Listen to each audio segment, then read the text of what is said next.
იმდენად შთამბეჭდავია კვეტერას ეკლესია, რომ კინაღამ დრონიც დავკარგე მისი გადაღებისას.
მოგესალმებით მეგობრებო, მე არჩილ მაისურაძე ვარ, თქვენ კი ქართულ მემკვიდრეობას ეცნობით.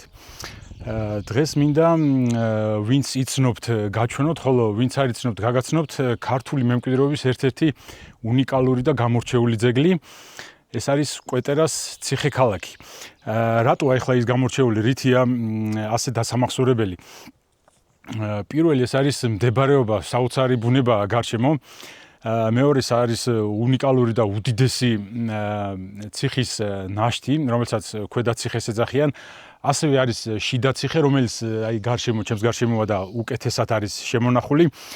ცოტა იქით ამხარეს არის მე-19 საუკუნეების უძველესი სასახლის ნანგრევი ასევე და არის ჩემს უკან მართლაც დასამახსოვრებელი და გამორჩეული და უნიკალური გუმბათიანი ეკლესია, რომელსაც აქვს ლაჟვარდისფერი კრამიტი და თავისი სილამაზით არის მართლაც გამორჩეული არა მარტო საქართველოში, არამედ მთელ მსოფლიოში შეიძლება ითქვას.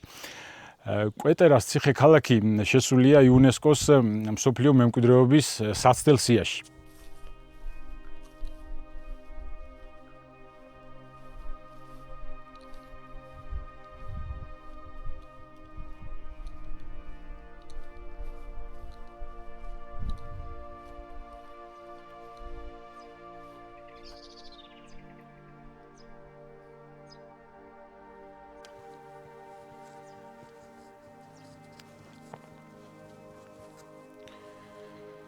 ეს არის მეგობრებო, როგორც ვახსენე, სასახლე მე-19 საუკუნეების. აი ზემოთ მეორე სართულზე იყო ეგრეთ წოდებული მისაღები. ანუ ზემოთ მეორე სართულზე იმართებოდა შეხვედრები, ნადიმები, აი ხედავთ, აი გაყოლებაზე არის სართულს შორის ტიხარი, ტიხრისთვის. შევიდეთ, აქ რა ხდება? ხო. აქ იყო ბუხარი. ესეთი მშვენიერი, ასეთი უძველესი სასახლეები სხვათა შორის მცირე გვაქვს საქართველოში, ბევრი არა გვაქვს. ერთი ვანთაშია, როგორც მახსენდება ახლა. ესეც სასახლის ერთ-ერთი შემადგენელი ნაწილი იქნებოდა. აი ჩრდილოეთ მინაშენი. აქაც ბუნებრივია რაღაცა მოზრდილი ოთახი იყო.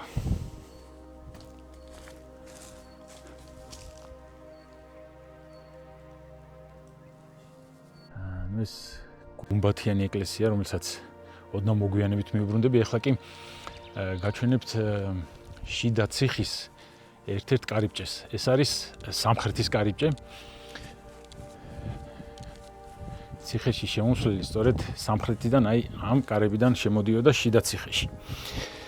მე მინდა რომ ქვემოთაც ჩაუყვე, ანუ ქვედა ციხის ფრაგმენტები ვნახოთ, როგორც წავიკითხე, არის დანგრეული და ვნახოთ რა დონეზეა. ეს არის ქვედა ციხის ერთ-ერთი შემორჩენილი გოდოლი, რომელიც ასე თუ ისე კარგად შემორჩა.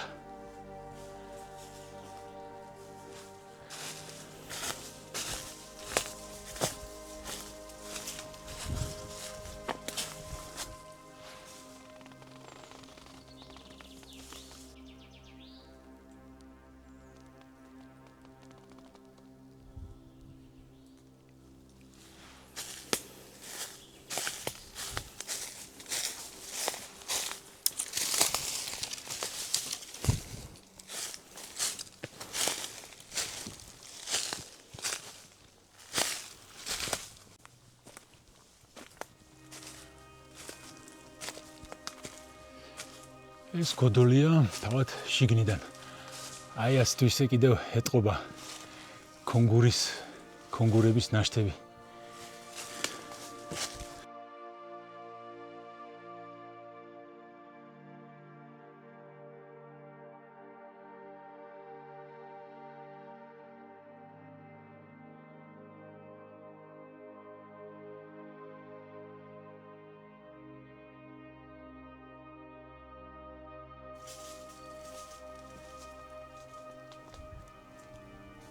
მოკლედ მეგობრო, ეს არის ყველაზე ძველი ნაგებობა აქ. ეს არის ადრე შუა საუკუნეების ეკლესია. აი ხედავთ, ეს წინ არის საკურთხეველი. ეს საკურთხეველი, როდესაც ააშენეს ციხე, ანუ მე-11 საუკუნეში, საკურთხეველი მოყვა სქელი კედლის სამშენებლო სივრცეში, ასე ვთქვათ. აი ხედავთ, ეს არის საკურთხეველი, ეს კი ციხის კედელი, უზარმაზარი. აი ქვემოთ რაღაც გვირაბიც ჩადის. შიდა ციხის ქონდა რამდენიმე გოდოლი, აი ეს არის ერთ-ერთი სამხრეთის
ეხლა კი მოდით ვნახოთ კვეტერას სავიზიტო ბარათი. აი ეს ბრწყინვალე გუმბათიანი ეკლესია. ეს ტაძარი განეკუთვნება მე-10 საუკუნეს, არის ტეტრაკონქის ტიპის ნაგებობა.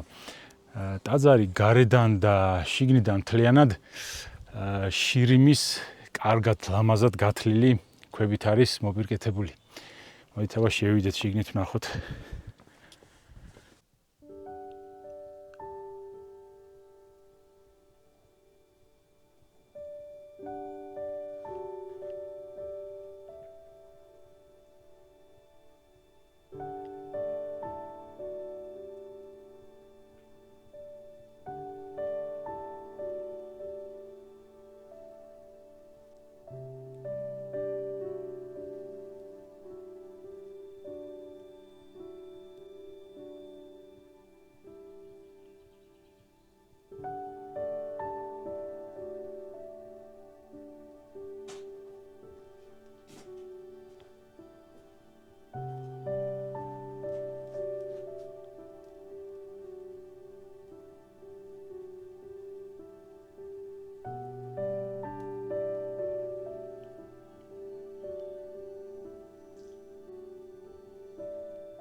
მოკლედ არ არსებობს ესეთი ცოტა სერიოზული ციხე ან რაიმე კულტურული ძეგლი, რომ რაიმე ლეგენდა არ არსებობდეს მასზე. შესაბამისად, კვეტერაზეც არის ერთი ლეგენდა, რომელიც ინტერნეტში ამოვიკითხე, ლინკს დავტოვებ აღწერაში და თავისი ავტორით მითითებულია. კვეტერას ციხე ხელში ჩაუგდია აბარდუხ ქალამანიძეს. აბარდუხ ქალამანიძეს სულ მალე აღუდგენია კვეტერას ციხე გალავანი, სასახლე და ეკლესია და აქაურობის სრულუფლებიან პატრონად ქცეულა. ზემოთ ითქვა კვეტერის სტრატეგიულ მნიშვნელობაზე და მართლაც სხვა ძირეულ ღირებულებებთან ერთად ეს იყო ის შეუცვლელი გზა, რომლითაც საზაფხულოდ კახეთის ბარიდან აღმოსავლეთ საქართველოს მთიანეთისკენ მიედინებოდა ცხვარსაქონელი. მკაცრი ფეოდალი ყოფილა აბარდუხი, განსაკუთრებული სერიოზულობით თურმე ამ გზას ადენვდა თვალყურს, რადგან გზა შემოსავლის სოლიდურ წყაროს წარმოადგენდა, უბაჟოდ აქ ვერავინ და ვერაფერს გაატარებდა ქალამანიძის კუთვნილ მიწა-წყალზე. აბარდუხ ქალამანიძის მრავალშვილიან ოჯახს კი, რომელსაც უკვე პირველი რძალი ბახტრიონელი თია შემომატებოდა, შემოსავალი და დოვლათი დიახაც სჭირდებოდა. თია ცნობილი მეცხვარეების, უნდაურის ძეების გვარიდან იყო. მის მამასა და ძმებს ათასობით სული ცხვრის საზაფხულო იალაღები ივრის ხეობის მთებში ჰქონდათ და მთაში მიმოვალ მათ პირთვს გზად სწორედ კვეტერა ედოთ. იმ დღიდან მეორე წელს, რაც თიამ იმშობიარა და ქვეყანას კიდევ ერთი ქალამანიძე დიდი პაპის პირველი მოსახელე ვაჟკაცი მოუვლინა, უნდაურის ძეების ცხვარიც დაიძრა ივრის მთებისკენ.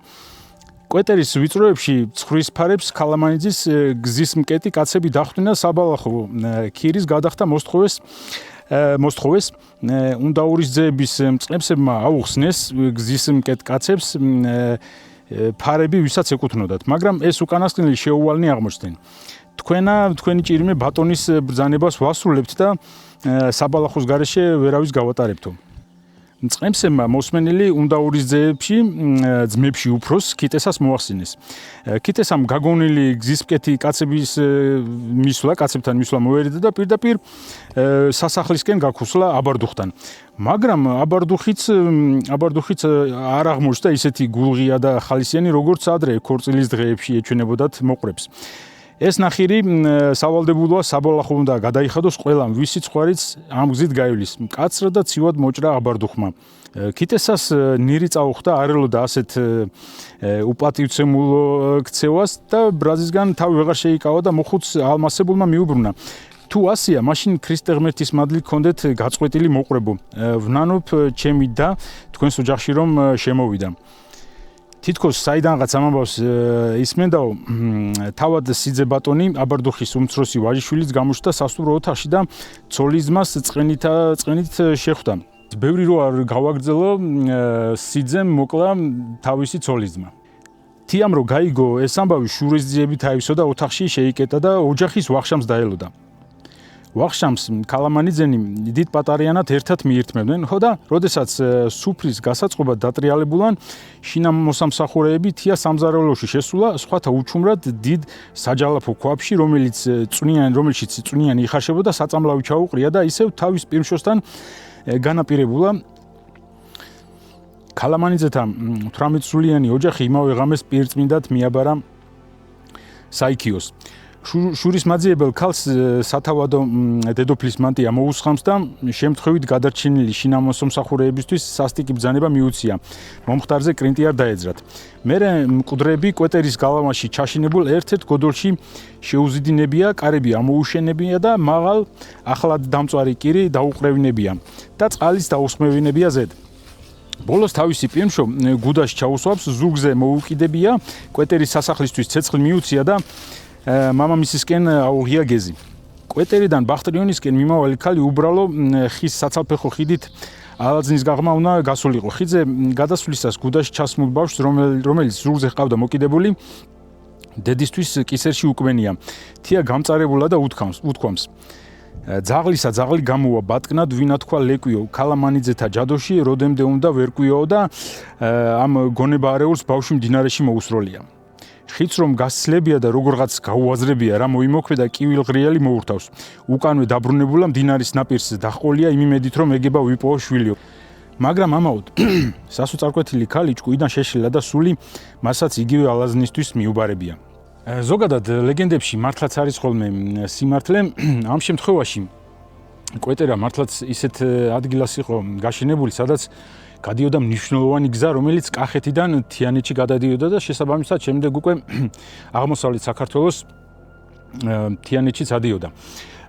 მეორე კიდევ ერთი აქ როგორც იცით, კვეტერას ციხე-ქალაქი გაშენებულია ილტოს მარჯვენა მხარეს, ხო და იმ მდინარე ილტოსა და ალაზნის სათავეებთან მდებარეობს ტბათანა, ასეთი მთა, სადაც უძველესი ცხრის გზა გადიოდა, საიდანაც ბარიდან მთაში აყავდათ ცხვარი და პირიქით, იქიდან ჩამოყავდათ. ასე რომ რაღაც სიმართლე არის ამ ლეგენდაში. ამ ლეგენდით გემშვიდობებით მეგობრებო. მომავალში შევეცდებით რომ უფრო საინტერესო და ლამაზი ადგილები გიჩვენოთ. მომავალ შეხვედრამდე. ახვამდის.